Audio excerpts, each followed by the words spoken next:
নমস্কাৰ এই মুহূৰ্তত আহি পৰিছে আজি ৰাতিপুৱাৰ কেইবাটাও গুৰুত্বপূৰ্ণ খবৰ আৰু এনে ধৰণৰ খবৰসমূহ নিতৌ চাবলৈ চেনেলটো ছাবস্ক্ৰাইব কৰি ভিডিঅ'টোত এটা লাইক কৰি দিবলৈছো ৰাতিপুৱাৰ প্ৰথমটো ব্ৰেকিং নিউজ ৰাজ্যত পুনৰ ভূমিকম্পৰ জোকাৰণি অনুভূত হৈছে আৰু যোৱা নিশা ভয়ংকৰ ভূমিকম্পৰ কম্পন অনুভূত হয় সমগ্ৰ অসমত আৰু আপোনাৰ অঞ্চলত ভূমিকম্পৰ কম্পন অনুভূত হৈছিল নে নাই কমেন্ট বক্সৰ জৰিয়তে জনাই দিয়ক ভূমিকম্পৰ জোকাৰণি অনুভূত হৈছে বিভিন্ন প্ৰান্তত 11:06 বজাত ভূমিকম্পৰ কম্পন অনুভূত হল আৰু বিস্তৰ ক্ষতিসাধন হৈছে বুলি জানিব পৰা গৈছে আৰু ৰাজ্যত পুনৰবাৰ ভয়ংকৰ ভূমিকম্পৰ জোকাৰণি অনুভূত হৈছে যোৱা নিশা 11:06 বজাত এই ভূমিকম্পৰ কম্পন অনুভূত হয় সমগ্ৰ অসমত দিবলৈছো আন এটা ব্ৰেকিং নিউজ মহানগৰীত অসমীয়া গো বেগ ধনী বিহাৰী সম্প্ৰদায়ৰ লোকৰ নিষিদ্ধ গাঞ্জাৰ ঘাটি হৈ পৰা চাৰাব ভাতৃত অসমীয়া লোকে চলোৱা অভিযানৰ পাছতেই উত্তপ্ত পৰিস্থিতিৰ সৃষ্টি হয় যোৱাকালি অসমীয়াৰ বিৰুদ্ধে ওলাই আহিল শ অনা অসমীয়া লোক ডিজিটেল সংবাদ মাধ্যমৰ এজন সাংবাদিকক আক্ৰমণৰ অভিযোগ উত্থাপন কৰা হৈছে গুৱাহাটীৰ মাজমজিয়াত বিহাৰী সম্প্ৰদায়ৰ লোকে অসমীয়া লোকক আক্ৰমণ কৰাৰ এই ঘটনা এইবাৰ পোহৰলৈ আহিছে আৰু এই ঘটনাৰ পিছতেই ৰাজ্যৰ প্ৰান্তে প্ৰান্তে জাতীয় দল সংগঠনৰ তীব্ৰ প্ৰতিবাদ আৰু ক্ষোভ দেখিবলৈ পোৱা গৈছে বিহাৰী লোকৰ এনে কাৰ্য কেতিয়াও মানি লোৱা নহ'ব বুলি হুংকাৰ প্ৰদান অসমত বিহাৰীৰ দপদপনি নচলিব কেৱল মিয়া খেদিলেই নহ'ব অনা অসমীয়াৰ ওপৰতো বিহিত ব্যৱস্থা গ্ৰহণ কৰক হিমন্ত বিশ্ব শৰ্মাৰ বিজেপি চৰকাৰে গুৱাহাটীৰ জিতেন্দ্ৰ হালৈক অনা অসমীয়াই প্ৰসাৰ কৰা ঘটনা সন্দৰ্ভত গৰজি উঠিল অসমীয়া যুৱ মঞ্চ সদৌ অসম ছাত্ৰ সন্থা আৰু আন জাতীয় দল সংগঠনসমূহে এই ঘটনাক তীব্ৰ নিন্দা কৰিছে বিহাৰীৰ দপদপনি কেতিয়াও অসমত চলিব দিয়া নহ'ব বিহাৰীক পিটন দিয়া হ'ব বুলি শ্লোগান দি প্ৰতিবাদী কাৰ্যসূচী ৰূপায়ণ কৰে অসমীয়া যুৱ মঞ্চই গুৱাহাটীৰ আৰ্যনগৰত অসমীয়া গো বেগ ধনী আৰু সাংবাদিকক আক্ৰমণৰ নেতৃত্বত আলোক ত্ৰিপাঠী সদৌ অসম কাবাডী সংস্থাৰ সাধাৰণ সম্পাদক আলোক ত্ৰিপাঠী ভাৰতীয় জনতা যুৱ মৰ্চাৰ অসম প্ৰদেশৰ সহকাৰী কোষাধ্যক্ষৰ পদতো আছে আলোক ত্ৰিপাঠী গুৱাহাটী মধ্যৰ বিধায়ক বিজয় গুপ্তাৰো ঘনিষ্ঠ বুলি পৰিচিত আলোক ত্ৰিপাঠী আৰু এই যিগৰাকী ব্যক্তি এই ব্যক্তিগৰাকীয়ে অসমীয়া গো বেগ আৰু অসমীয়াক আক্ৰমণ কৰিছিল গুৱাহাটী মহানগৰীত পৰৱৰ্তী খবৰ ক্ষমতা পাবলৈ অবৈধ ৰাস্তা লৈছে বিজেপিয়ে কিন্তু হিমন্ত চৰকাৰ এতিয়া বিফল হিমন্ত বিশ্ব শৰ্মা আৰু বিজেপি চৰকাৰৰ বিৰুদ্ধে সংবাদ মাধ্যমৰ আগত পুনৰবাৰ সৰব হৈ পৰিছে প্ৰদেশ কংগ্ৰেছৰ সভাপতি গৌৰৱ গগৈয়ে কেইবাটাও ডাঙৰ মন্তব্য কৰিছে মূল্যবৃদ্ধি নিয়ন্ত্ৰণ কৰাৰ ক্ষেত্ৰত সম্পূৰ্ণ ব্যৰ্থ বিজেপি চৰকাৰ গঠন কৰিয়ে বিফল হৈছে হিমন্ত বিশ্ব শৰ্মা বিজেপিৰ ভিতৰত এতিয়া এটাই সংস্কৃতি আছে বিজেপিৰ একমাত্ৰ সংস্কৃতি হৈছে ক্ষমতা কিন্তু ক্ষমতা লৈ একো কাম নকৰে বিজেপিয়ে ক্ষমতা আছে কিন্তু বিজেপিৰ কোনো নীতি নাই বিফলতাৰ নমুনা দেখুৱাই আছে বিজেপিৰ ভিতৰ চৰাতে এতিয়া শীতল যুদ্ধ আৰম্ভ হৈ গৈছে বিজেপি জয়ৰ আঁৰত আছে বৈধ আৰু অবৈধ ৰাস্তা ক্ষমতা পাবলৈ বহু অবৈধ ৰাস্তা লৈছিল ভাৰতীয় জনতা পাৰ্টিয়ে বিজেপিৰ বিৰুদ্ধে আক্ৰমণাত্মক ৰূপত দেখিবলৈ পোৱা গৈছে প্ৰদেশ কংগ্ৰেছৰ সভাপতি গৌৰৱ গগৈয়ে কৈছে বিজেপি এতিয়া সম্পূৰ্ণৰূপে ব্যৰ্থ মূল্যবৃদ্ধি নিয়ন্ত্ৰণত হিমন্ত বিশ্ব শৰ্মা আৰু বিজেপি চৰকাৰ সম্পূৰ্ণৰূপে ব্যৰ্থ হৈছে বুলি মন্তব্য কৰিছে প্ৰদেশ কংগ্ৰেছৰ সভাপতি গৌৰৱ গগৈয়ে বিজেপি হিমন্ত বিশ্ব শৰ্মাৰ সন্দৰ্ভত সংবাদ মাধ্যমৰ আগত এইদৰে খৰ্গহস্ত হৈ পৰে প্ৰদেশ কংগ্ৰেছৰ সভাপতি গৌৰৱ গগৈ দিবলৈছো আন এটা গুৰুত্বপূৰ্ণ খবৰ হজৰত মহম্মদক অপমান কৰা সকল নৰপিশাচ এই অপমান সহ্য নকৰো সৰব অধিবক্তা হাফিজ ইলিয়াছ হুছেইন আনসাৰী হজৰত মহম্মদক অপমান কৰাৰ পিছতেই এতিয়া খৰ্গহস্ত হৈ পৰিছে মুছলমান সমাজ হজৰত মহম্মদক অপমান কৰা সকল নৰপিশাচ আখ্যা দিয়া হৈছে ইলিয়াছ হুছেইন আনসাৰীৰ ফালৰ পৰা তেখেতক অপমান কৰাটো কোনো কাৰণতেই সহ্য কৰা নহ'ব হজৰত মহম্মদ সমগ্ৰ জগতৰ বাবে ৰহমত স্বৰূপ বুলি মন্তব্য ইলিয়াছ হুছেইনৰ হজৰত মহম্মদক অপমান কৰাকৈ সৰব অধিবক্তা হাফিজ ইলিয়াছ হুছেইন আনসাৰী প্ৰত্যেক মুমিন মুছলমানে নিজৰ জীৱনতকৈও হজৰত মহম্মদক বেছি গুৰুত্ব দিয়ে প্ৰকৃত হিন্দুৱে হজৰত মহম্মদক কেতিয়াও অপমান নকৰে বুলি মন্তব্য ইলিয়াছ হুছেইন আনছাৰীৰ। হজৰত মহম্মদক অপমান কৰা সকলৰ বিৰুদ্ধে মুখ্যমন্ত্ৰীয়ে ব্যৱস্থা লওক বুলি দাবী উত্থাপন কৰিছে ইলিয়াছ হুছেইন আনছাৰীয়ে। অন্য এটা খবৰ, অযোধ্যাৰ ৰাম মন্দিৰৰ পৰা হেৰাল কোটি কোটি টকা, ভক্তৰ ধন কাৰ পকেটলৈ গৈছে? অযোধ্যাৰ ৰাম মন্দিৰত ভক্তই দান কৰা ধন এতিয়া নাই। অযোধ্যা ৰাম মন্দিৰত হিচাপ নাই কোটি কোটি টকাৰ। তাৰ পিছতেই চাঞ্চল্য বিৰাজ কৰিছে অযোধ্যাৰ ৰাম মন্দিৰক লৈ। এটা গুৰুত্বপূৰ্ণ খবৰ, ৰাম মন্দিৰৰ পৰা হেৰাল ভক্তই দান কৰা কোটি কোটি টকা। ৰাম মন্দিৰৰ পৰা নাইকিয়া হৈছে কোটি কোটি টকা। ভক্তই দান বৰঙণি দিয়া কোটি কোটি টকা এতিয়া ক'ত গ'ল? দেশ কঁপাই যোৱা চাঞ্চল্যকৰ ঘটনা এইবাৰ সংঘটিত হৈছে। বিস্ফোৰক অভিযোগ উত্থাপন অখিলেশ যাদৱৰ ফালৰ পৰা এই অভিযোগ। ৰাম মন্দিৰৰ ধন হৰাত ঘটনাক লৈ উত্তৰ প্ৰদেশৰ ৰাজনৈতিক ধুমুহা। ভগৱান ৰামৰ ভক্তৰ ধন কাৰ পকেটলৈ গৈছে? ৰাম মন্দিৰৰ পৰা কোনে কেনেকৈ চুৰি কৰিছে কোটি কোটি টকা? প্ৰশ্ন উত্থাপন অখিলেশ যাদৱৰ। পৰৱৰ্তী খবৰ, সৰ্বশ্ৰেষ্ঠ মন্ত্ৰীসভা গঠন কৰাৰ বাবে মুখ্যমন্ত্ৰীক মই ধন্যবাদ জনাইছোঁ। বিজেপি নেতাৰ গাৰুৰ তলত সোমাব পঁইতাচোৰা, পেটৰ জ্বালা যেতিয়া হ'ব তেতিয়া নচলিব হিন্দু মুছলমান। এইদৰে বিজেপি আৰু হিমন্ত বিশ্ব শৰ্মাৰ সন্দৰ্ভত মন্তব্য কৰিছে ধুবুৰীৰ কংগ্ৰেছৰ সাংসদ ৰকিবুল হুছেইনে। ৰকিবুল হুছেইনে মুখ্যমন্ত্ৰীৰ সন্দৰ্ভত কেইবাটাও কটাক্ষমূলক মন্তব্য কৰি বিজেপি চৰকাৰৰ বিৰুদ্ধেও সৰব হৈ পৰে ৰকিবুল হুছেইন। অন্য এটা খবৰ, কথামতেই কাম আৰম্ভ। নিৰ্বাচনী প্ৰচাৰৰ সময়ত মুখ্যমন্ত্ৰী হিমন্ত বিশ্ব শৰ্মাই ইংগিত দিছিল ব্যাপক উচ্ছেদৰ। দ্বিতীয়বাৰ চৰকাৰ গঠন কৰিয়েই নিজৰ সমষ্টিৰ পৰাই আৰম্ভ কৰিছে এই বৃহৎ উচ্ছেদ অভিযান হিমন্ত বিশ্ব শৰ্মাৰ বিজেপি চৰকাৰে। এই লৈ জালুকবাৰী সমষ্টিৰ অন্তৰ্গত বংৰাত এতিয়া নিশাৰ ভিতৰতেই গৃহহীন হ'ল শতাধিক পৰিয়াল। শতাধিক পৰিয়ালৰ বাসগৃহৰ ওপৰত বলডজাৰ নীতি দেখিবলৈ পোৱা গৈছে হিমন্ত বিশ্ব শৰ্মাৰ বিজেপি চৰকাৰৰ। দয়া নাই ক্ষমা নাই নীতিৰে উচ্ছেদ অভিযান চলি আছে। জাগিৰোডৰ ছেটেলাইট চিটিক লৈ সদৌ তিৱা ছাত্ৰ সন্থাত খলকনি। কেন্দ্ৰীয় সমিতিক অবৈধ ঘোষণা। মৰিগাঁও জিলা সমিতিৰ খিলঞ্জীয়া স্বাৰ্থৰ নামত বিভ্ৰান্তি সৃষ্টিৰ অভিযোগ উত্থাপন কৰি এনে কাৰ্যসূচী প্ৰতিহত কৰাৰ বাবে কঠোৰ মৰিগাঁও জিলা সমিতিৰ। জাগিৰোড ছেটেলাইট চিটিক লৈ এতিয়াও অব্যাহত আছে ক্ষোভ সদৌ তিৱা ছাত্ৰ সন্থাৰ। যোৱাকালি সংবাদমেল অনুষ্ঠিত কৰি এইদৰে সৰব হৈ পৰিল তিৱা ছাত্ৰ সন্থা। আন এটা গুৰুত্বপূৰ্ণ খবৰ, আজিৰে পৰা বিশেষ ফাষ্ট ট্ৰেক আদালতত জুবিন হত্যাৰ বিচাৰ প্ৰক্ৰিয়া আৰম্ভ। প্ৰথম দিনাই 4 সাক্ষীৰ সাক্ষ্যৰ মূল্যায়ন কৰিব আদালতে। তলব কৰা হৈছে মৰিগাঁৱৰ তদানীন্তন SP হেমন্ত কুমাৰ দাস, এজাহাৰকাৰী ৰাতুল বৰাক, মৰিগাঁও সদৰ থানাৰ OC প্ৰণৱ শইকীয়া আৰু SI ভাস্কৰ বৰ্মনকো তলব। আৰু আজিৰে পৰা বিশেষ ফাষ্ট ট্ৰেক আদালতত জুবিন গাৰ্গৰ হত্যাৰ যি বিচাৰ আছে আৰু সেই বিচাৰ প্ৰক্ৰিয়া আৰম্ভ হ'ব। প্ৰথম দিনাই 4 সাক্ষীৰ সাক্ষ্যৰ মূল্যায়ন কৰিব আদালতে। অন্য এটা খবৰ, 82খন আসন লাভ কৰিও বহি থকা নাই গেৰুৱা শিবিৰ। দলৰ সাংগঠনিক ভেটি সুদৃঢ় আৰু শক্তিশালী কৰি ৰখাৰ বাবে বাজপেয়ী ভৱনত অনুষ্ঠিত হৈছে ইখনৰ পিছত সিখন সাংগঠনিক বৈঠক। আৰু শেহতীয়াকৈ বুথৰ পৰা আৰম্ভ কৰি মণ্ডল আৰু জিলা পৰ্যায়ত বিশেষ প্ৰশিক্ষণৰ ব্যৱস্থা কৰিছে বাজপেয়ী ভৱনত।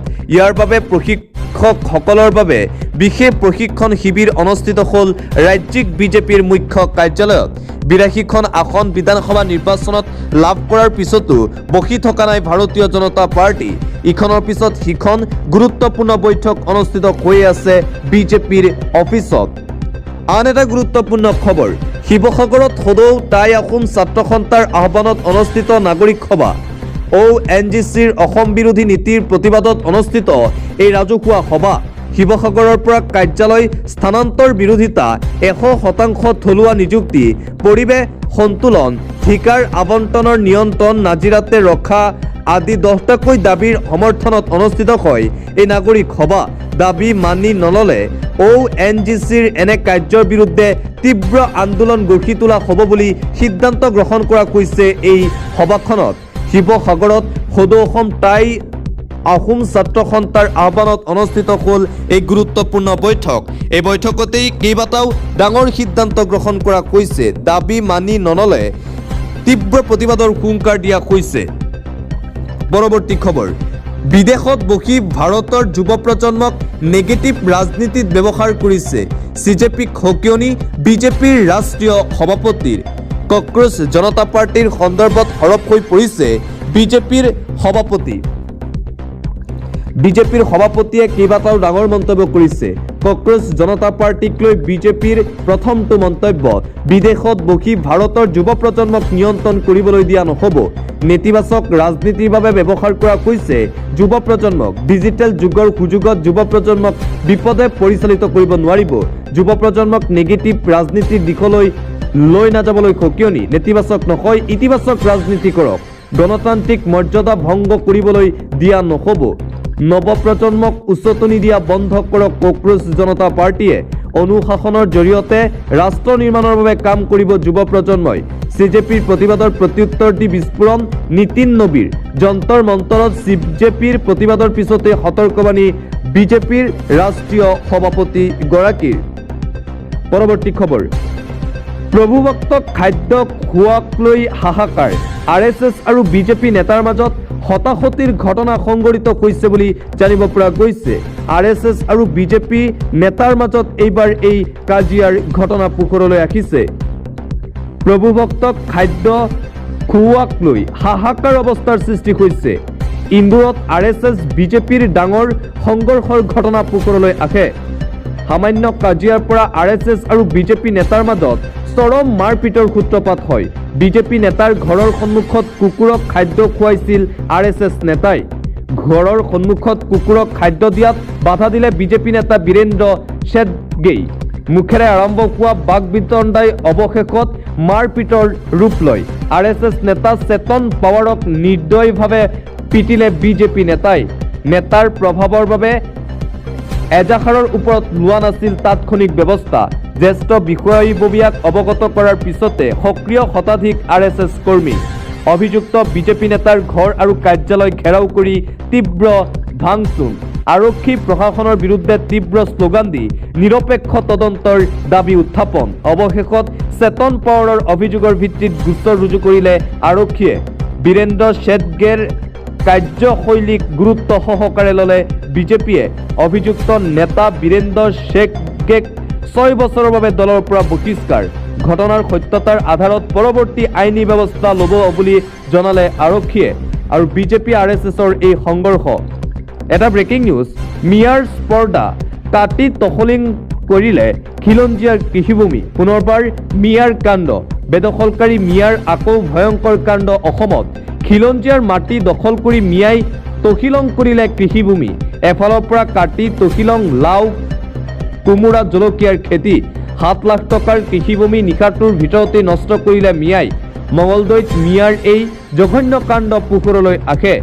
ঘটনা সন্দৰ্ভত ভুক্তভোগী যুৱকে দাখিল কৰিছে এজাহাৰ। বেদখলকাৰী মিয়াৰ পুনৰবাৰ এই ভয়ংকৰ কাণ্ড পোহৰলৈ আহিছে। আন এটা গুৰুত্বপূৰ্ণ খবৰ, চকুৰ সন্মুখতেই ভাঙি চুৰমাৰ মছজিদ। বলডজাৰ একশ্যন দেখি কান্দোনত ভাগিছে এতিয়া মুছলমান মহিলা। চকুৰ সন্মুখতেই নিমিষতে ধ্বংস কৰা হ'ল মুছলমানৰ পবিত্ৰ মছজিদ। কান্দি কান্দি মছজিদ ধ্বংস নকৰিবলৈ অনুৰোধ মুছলমান মহিলাৰ। কবৰস্থানৰ ভূমিত নিৰ্মাণ হোৱা মছজিদত বলডজাৰ একশ্যন। অৰ্ধশতাধিক আৰক্ষী জোৱানৰ উপস্থিতিত মছজিদত বলডজাৰ একশ্যন।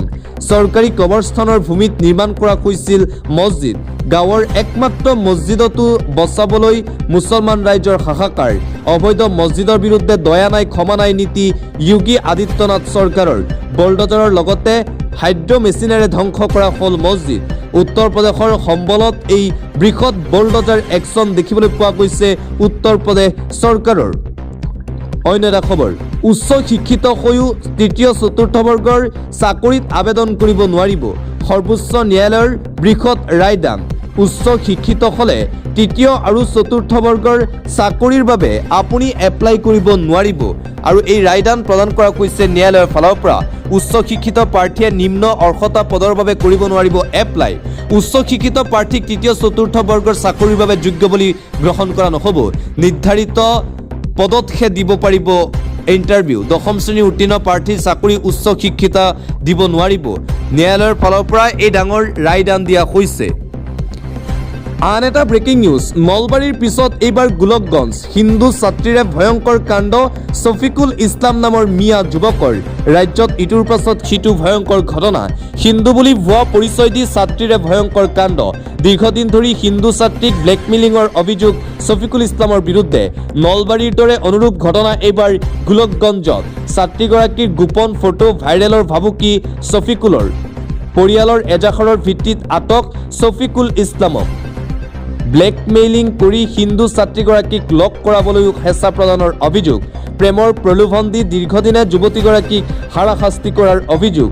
হিন্দু বুলি ভুৱা পৰিচয় দি মিয়া যুৱকৰ এই ভয়ংকৰ কাণ্ড পুনৰবাৰ পোহৰলৈ আহিছে। এটা চাঞ্চল্যকৰ খবৰ, পাবজি খেলিব নিদিয়াৰ বাবে পিতৃ ভগ্নীক হত্যা। জীৱন মৃত্যুৰে যুঁজিছে আন এজন। পাবজি খেলিব নিদিয়াৰ বাবে শেষ কৰিলে নিজৰেই পৰিয়ালক। পুত্ৰৰ দাৰ ঘাপত শেষ হ'ল পিতৃ আৰু ভগ্নীৰ জীৱন। চিকিৎসালয়ত জীৱন মৃত্যুৰে যুঁজিছে মাতৃ। হাই ভেংকটমণি নামৰ এজন যুৱকে সংঘটিত কৰিলে দেশ কঁপাই যোৱা এই ঘটনা। হুৱাপাটিতে তেজেৰে তুমৰলি অৱস্থাত উদ্ধাৰ পিতৃ মাতৃ ভগ্নী। পুত্ৰৰ দাৰ ঘাপত ছটফটাই মৃত্যুক সাৱটিলে পিতৃ ভগ্নীয়ে। হুৱাপাটিতে দাৰ ঘাপত মৃত্যু ভগ্নী প্ৰগতিৰ। হত্যাকাণ্ড সংঘটিত কৰি আত্মহত্যাৰ চেষ্টা পাবজি আসক্ত যুৱকজনৰ। পাবজি খেলিব নিদিয়াৰ বাবেই হত্যাকাণ্ড সংঘটিত কৰাৰ সন্দেহ কৰিছে আৰক্ষীয়ে। অধিক তথ্যৰ বাবে কৰ্ণাটক আৰক্ষীয়ে অব্যাহত ৰাখিছে অনুসন্ধান। আপোনাৰ সন্তানক যদি মোবাইল দিয়ে তেন্তে সাৱধান। মোবাইলত যদি গেম খেলে তেন্তে সাৱধান। পাবজি গেমৰ বাবে নিজৰ পিতৃ মাতৃ ভগ্নীক শেষ কৰিলে এজন যুৱকে। বিজয় গুপ্তাৰ সমষ্টিত খিলঞ্জীয়াক কৰা হ'ল উচ্ছেদ। বলডজাৰ লগাই ভাঙি দিয়া হ'ল খিলঞ্জীয়াৰ বাসগৃহ, দোকান পোহাৰ। বলডজাৰৰ হাতোৰাৰ পৰা হাৰি নগ'ল বিজয় গুপ্তাৰ হৈ প্ৰচাৰ চলোৱা বিজেপি কৰ্মীৰ গৃহ। বিধায়ক বিজয় গুপ্তাৰ বিৰুদ্ধে ক্ষোভত জ্বলিছে এতিয়া বিৰুবাৰীত উচ্ছেদিত খিলঞ্জীয়া জনতা। বিজয় গুপ্তা MLA হোৱাৰ পিছতে এতিয়া একশ্যন দেখিবলৈ পোৱা গৈছে। এইবাৰ বাংলাদেশী মিয়া নহয়, বিধায়ক বিজয় গুপ্তাৰ সমষ্টিত খিলঞ্জীয়াক কৰা হৈছে উচ্ছেদ। আৰু এই উচ্ছেদ অভিযানৰ পিছতেই বিজয় গুপ্তা আৰু বিজেপি চৰকাৰৰ বিৰুদ্ধে ক্ষোভত ফাটি পৰিছে এতিয়া খিলঞ্জীয়া জনতা। অন্য এটা খবৰ, ইছলামপুৰত এইসকল কৰ লোক। মুখ্যমন্ত্ৰীৰ সমষ্টিত পুনৰ চলিব বৃহৎ উচ্ছেদ অভিযান। পুনৰবাৰ মুখ্যমন্ত্ৰী হিমন্ত বিশ্ব শৰ্মাৰ সমষ্টিত চলিব এই উচ্ছেদ অভিযান। হিমন্ত চৰকাৰৰ দ্বিতীয়টো শাসনকালৰ সৰ্ববৃহৎ উচ্ছেদ অভিযান। মুখ্যমন্ত্ৰীৰ সমষ্টিৰ বিশাল ভূমিত চৰকাৰৰ বলডজাৰ একশ্যন প্লেন সাজু। মুঠ 2662 বিঘা ভূমি বেদখলমুক্ত কৰি অধিগ্ৰহণ কৰিছিল। ঘৰে ঘৰে আহিল প্ৰশাসনৰ জাননী। শ শ পৰিয়ালৰ মাজত এতিয়া হাহাকাৰ পৰিস্থিতিৰ সৃষ্টি হৈছে। 12 জুনৰ ভিতৰত ৰাজচক্ৰ বিষয়াৰ কাৰ্যালয়ত জমা দিব লাগিব নথিপত্ৰ। বঙৰা ইছলামপুৰ অঞ্চলত পুনৰ ভাঙি দিয়া হ'ব শ শ লোকৰ বাসগৃহ। আজাৰা আৰু পলাশবাৰীৰ কেইবাখনো গাঁৱত আৰম্ভ হৈছে ব্যাপক তৎপৰতা উচ্ছেদ অভিযানৰ বাবে। অন্য এটা খবৰ, নিশা হ'লেই বিৰক্ত বাঢ়ে বিজেপি নেতাৰ। নিশাৰ আন্ধাৰত বিজেপি নেতাৰ গুণ্ডাগিৰি। ঘৰত অকলে থকা মহিলাক প্ৰাণে মৰাৰ ভাবুকি বিজেপি নেতাৰ। অশ্লীল শব্দ প্ৰয়োগ কৰি ভাবুকি প্ৰাণে মৰাৰ বিজেপি নেতাজনৰ। বিজেপি নেতা তথা বুথ সভাপতি তক্ষজ্যোতি দাসৰ গুণ্ডাগিৰি। নিশা বিজেপিৰ নেতাৰ তক্ষজ্যোতিৰ কাণ্ডত উত্তপ্ত পৰিস্থিতি। তক্ষজ্যোতি দাস বিশালী সমষ্টিৰ বিজেপিৰ বুথ সভাপতি। ইতিমধ্যেই বিশালী থানাত তক্ষজ্যোতিৰ বিৰুদ্ধে দাখিল কৰা হৈছে এজাহাৰ। নিশাৰ আন্ধাৰত বিজেপি নেতাৰ এই গুণ্ডাগিৰিৰ ঘটনা পোহৰলৈ আহিছে। নিশা হ'লেই বিৰক্ত বাঢ়ে বিজেপি নেতাৰ। এটা ব্ৰেকিং নিউজ, পুনৰ বৃদ্ধি পাইছে LPG ঘৰুৱা চিলিণ্ডাৰৰ মূল্য। পুনৰবাৰ সৰ্বসাধাৰণ ৰাইজৰ মূৰৰ ওপৰত মাধমাৰ দেখিবলৈ পোৱা গৈছে। পুনৰবাৰ বৃদ্ধি কৰা হৈছে LPG ঘৰুৱা চিলিণ্ডাৰৰ মূল্য। 29 টকাকৈ বৃদ্ধি পালে LPG ঘৰুৱা চিলিণ্ডাৰৰ দাম। কোন জিলাত কিমান দাম জানি লওক এই তালিকা।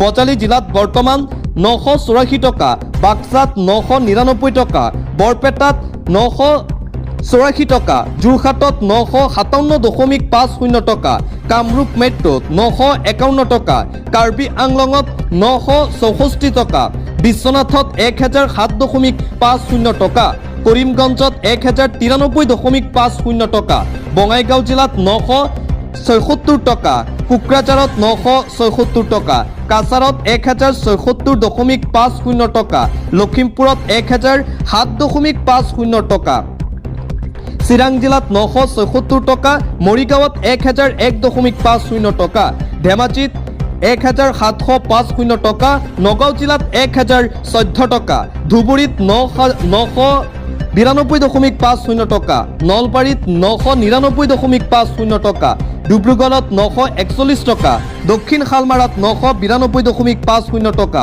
ডিমা হাছাওত 1100.50 টকা, শিৱসাগৰত 949.50 টকা, গোলাঘাটত 958.50 টকা, গোৱালপাৰাত 975.50 টকা, শোণিতপুৰত 907.50 টকা, গুৱাহাটীত 991 টকা, তিনিচুকীয়াত 941 টকা, হাইলাকান্দিত 1085 টকা, ওদালগুৰিত 1017.50 টকা, হোজাই জিলাত 1014 টকা, পশ্চিম কাৰ্বি আংলঙত 1014 টকা। আৰু LPG চিলিণ্ডাৰৰ ঘৰুৱা যি চিলিণ্ডাৰ আছে তাৰ মূল্য পুনৰবাৰ বৃদ্ধি পাইছে। 29 টকাকৈ এইবাৰ বৃদ্ধি পাইছে LPG ঘৰুৱা চিলিণ্ডাৰৰ দাম। অন্য এটা খবৰ, আজিকালি গাড়ী কিনিবলৈ বহুত পইচা লাগে, পেট্ৰল ডিজেলৰ দাম বৃদ্ধি পাই আছে। আমি আমাৰ পৰিৱেশ সুস্থ ৰাখিবলৈ হ'লে চাইকেল ব্যৱহাৰ কৰিব লাগে, এই মন্তব্য কৰিছে বিজেপি বিধায়ক বিজয় গুপ্তাই। শেহতীয়াকৈ যি ইন্ধনৰ মূল্য বৃদ্ধি পাই আছে সেই সন্দৰ্ভত আজি এইদৰে মন্তব্য কৰে বিজেপি বিধায়ক বিজয় গুপ্তাই। বিজয় গুপ্তাই কৈছে, আজিকালি গাড়ী কিনিবলৈ বহুত পইচা লাগে, সেয়েহে পেট্ৰলৰ ডিজেলৰ দাম বৃদ্ধি পাই আছে। আমি আমাৰ পৰিৱেশ সুস্থ ৰাখিবলৈ হ'লে চাইকেলহে ব্যৱহাৰ কৰিব লাগে। অন্য এটা খবৰ, অসমত বাংলাদেশীৰ উপদ্ৰৱ, একেলগে আৰক্ষীৰ জালত 3 বাংলাদেশীৰ বিৰুদ্ধে অভিযানৰ মাজতে অসমত বাংলাদেশীৰ উপদ্ৰৱ, একেলগে আৰক্ষীৰ জালত 3 সন্দেহযুক্ত বাংলাদেশী নাগৰিক। বজালিৰ পাঠশালা 2 নং ৱাৰ্ডত নিশা উত্তেজনাময় পৰিৱেশ, স্থানীয় ৰাইজে খেদি ধৰিলে 3 সন্দেহযুক্ত বাংলাদেশী। ধুবুৰীৰ পৰা কাঠ মিস্ত্ৰীৰ কাম কৰিবলৈ অহাৰ স্বীকাৰোক্তি। জালত আলী হুছেইন, ইউছুফ শ্বেখ আৰু বিল্লাল শ্বেখ। 3 সন্দেহজনক বাংলাদেশীক নিজৰ জিম্মাত লৈ পাঠশালা আৰক্ষীয়ে বাংলাদেশীৰ বিৰুদ্ধে অভিযানৰ মাজতেই পুনৰবাৰ অসমত বাংলাদেশীৰ উপদ্ৰৱ দেখিবলৈ পোৱা গৈছে। এইবাৰ একেলগে 3জনকৈ সন্দেহযুক্ত বাংলাদেশী গ্ৰেপ্তাৰ। বজালিৰ পাঠশালা 2 নং ৱাৰ্ডত নিশা এই ঘটনা।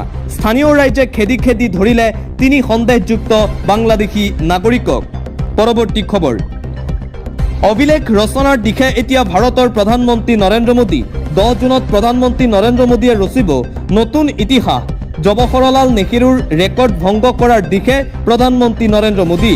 পণ্ডিত জৱাহৰলাল নেহৰুৰ কাৰ্যকাল 4337 দিন আছিল আৰু প্ৰধানমন্ত্ৰী নৰেন্দ্ৰ মোদীৰ কাৰ্যকাল 10 জুন তাৰিখে হ'ব 4398 দিন। এতিয়া ৰেকৰ্ড ভংগৰ দিশে আগবাঢ়িছে বৰ্তমানৰ ভাৰতৰ প্ৰধানমন্ত্ৰী নৰেন্দ্ৰ মোদী।